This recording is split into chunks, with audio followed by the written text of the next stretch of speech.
Adab dan canda dalam Islam. Assalamualaikum warahmatullahi wabarakatuh. Apa kabar hari ini teman-teman? Alhamdulillah bertemu kembali di pembelajaran adab bersama dengan Ustazah Diana. Nah teman-teman, sebelum kita memulai pembelajaran, alangkah lebih baiknya kita berdoa terlebih dahulu. Sikap berdoa, tangannya diangkat, kepalanya ditundukkan. Doa sebelum belajar. Bismillahirrahmanirrahim. Rabbi zidni ilman warzuqni fahman. Ya Allah, tambahkanlah ilmu kepadaku dan berikanlah aku kefahaman. Amin. Nah, teman-teman, di sini Ustazah izin ya untuk memberikan pijakan terlebih dahulu sebelum belajar. Di sini ada 4 pijakan. Adapun pijakan yang pertama adalah pastikan teman-teman untuk duduk tenang. Lalu, pijakan yang kedua, pastikan fokus mendengarkan informasi. Pijakan yang ketiga, pastikan mengerjakan proyek dengan tuntas. Dan pijakan yang terakhir adalah pastikan beres-beres setelah tuntas mengerjakan proyek. Nah, alhamdulillah teman-teman, kita sudah memasuki materi, yaitu tentang adab canda dan tawa dalam Islam. Nah, Ustazah izin ya untuk menjelaskan definisi canda dan tawa menurut Kamus Besar Bahasa Indonesia terlebih dahulu. Teman-teman, jadi definisi canda dan tawa menurut Kamus Besar Bahasa Indonesia di sini, yang dimaksud dengan canda dan tawa itu sendiri adalah kelakar, senda gurau, sedangkan tawa itu sendiri adalah ungkapan rasa gembira, senang hati, geli, dan sebagainya dengan mengeluarkan suara pelan, sedang, maupun keras melalui alat ucap kita. Lalu selanjutnya, bercanda menurut pandangan Islam. Teman-teman, Rasulullah Shallallahu Alaihi Wasallam juga pernah bercanda, sebagaimana ia juga merupakan manusia biasa. Kadangkala beliau Shallallahu Alaihi Wasallam juga bercanda. Beliau Nabi Muhammad sering sekali mengajak istri dan para sahabatnya bercanda dan bersenda gurau untuk mengambil hati dan membuat mereka gembira.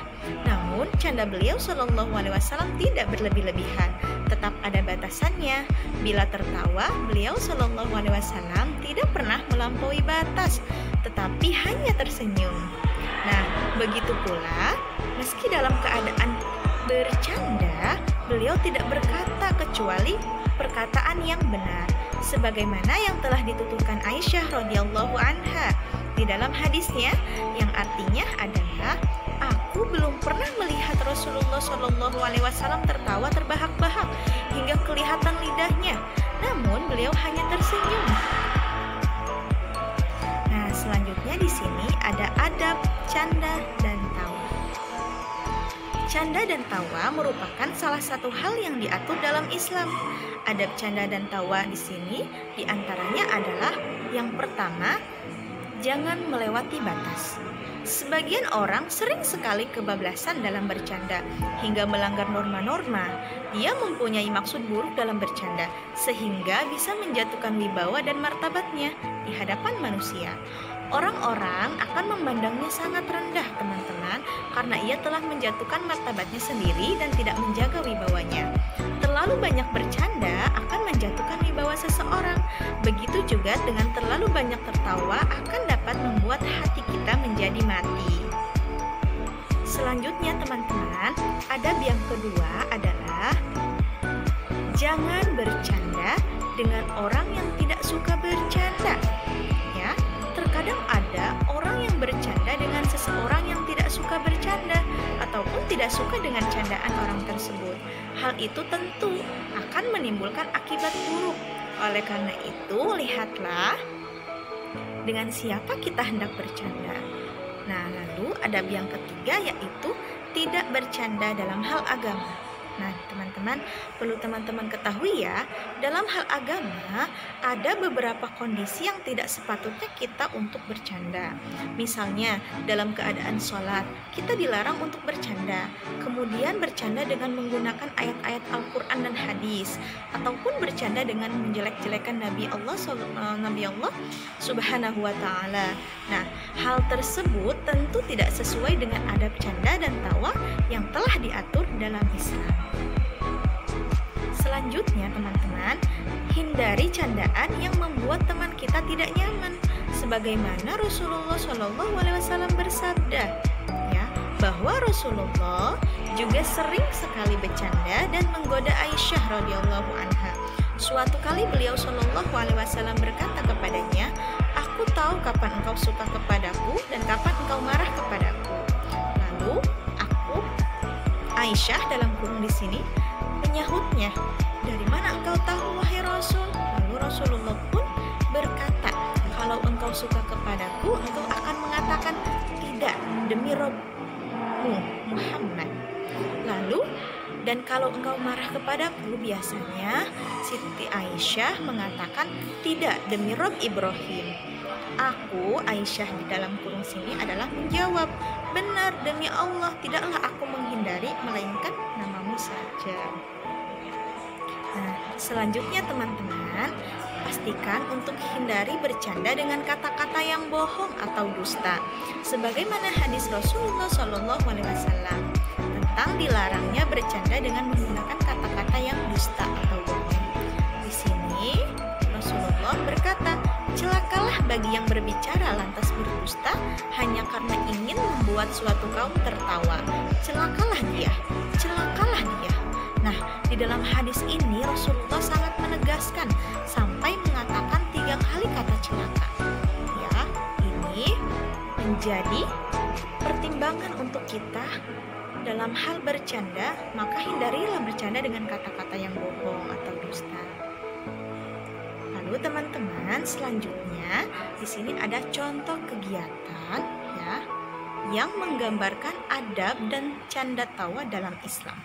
Teman-teman, gambar yang pertama itu adalah menggambarkan bahwa bercanda itu boleh. Bermain dengan teman-teman kita sambil tertawa itu boleh, tapi bercanda hanya dengan sewajarnya saja. Lalu gambar yang kedua, lihat di sini ada teman-teman yang sedang berkumpul. Teman Ikhwan sedang tertawa, sepertinya bahagia sekali ya. Nah, bercandanya itu tidak melampaui batas, teman-teman. Lalu contoh gambar yang ketiga, lihat ada 2 teman kecil yang sedang tersenyum. Jadi tidak boleh banyak tertawa. Lalu yang keempat adalah gambar cukup tersenyum saat bercanda, sebagaimana yang telah dicontohkan Rasulullah itu bercandanya hanya dengan senyuman, teman-teman, tidak pernah melalui atau melampaui batas dengan cara tertawa terbahak-bahak seperti itu. Nah, selanjutnya teman-teman, di sini Ustazah izin ya untuk menyampaikan kesimpulannya. Nah, kesimpulan pada materi kita hari ini adalah bercanda merupakan hal yang diperbolehkan dalam Islam. Meski demikian, Islam telah mengatur adab-adab dalam canda dan tawa tersebut agar setiap canda dan tawa tidak sampai melampaui batas. Karena hakikatnya manusia adalah makhluk yang membutuhkan hiburan, maka dengan canda tawa itulah dapat membuat hidup terasa lebih menyenangkan. Nah, teman-teman, di sini ada proyeknya ya. Ustazah izin untuk menjelaskan, pastikan teman-teman untuk menyimaknya.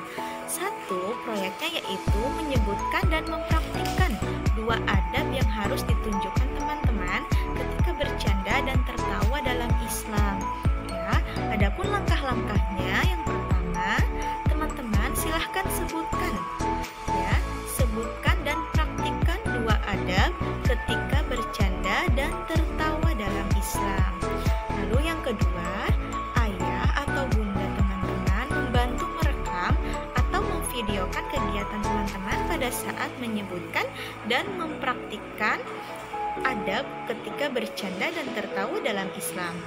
Nah, dan yang terakhir, setelah teman-teman tuntas mengerjakan proyek, pastikan kirimkan proyek teman-teman dalam bentuk video melalui Google Classroom. Alhamdulillahirrabbilalamin, segala puji bagi Allah Tuhan semesta alam. Nah, teman-teman, pertemuan kita cukup sampai di sini ya. Sampai jumpa di pekan depan. Mohon maaf atas segala kekurangan. Assalamualaikum warahmatullahi wabarakatuh.